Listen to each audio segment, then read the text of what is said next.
కనుక మరణము పథ్యము మానవునికి. అందుకే సామెత పుట్టింది, పుట్టినవాడు గిట్టక మానడు. ఒకని జన్మదినము ఒకని మరణదినము రెండూ కూడాను వాస్తవాలు. ప్రసంగి అంటాడు, ఒకని జన్మదినము కంటే మరణదినము మేలు. 2 దినములు, 2 days, birthday and the death day. ఈ 2 కూడా చాలా ప్రాముఖ్యమైనవి.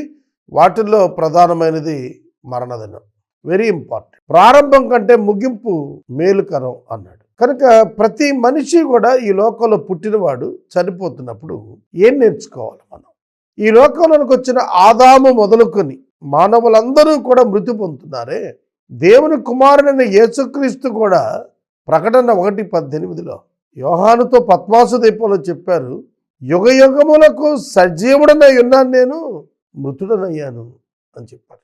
నేను మృతుడను అయితిని, కాగా యుగ యుగాలు నేను సజీవుడినే.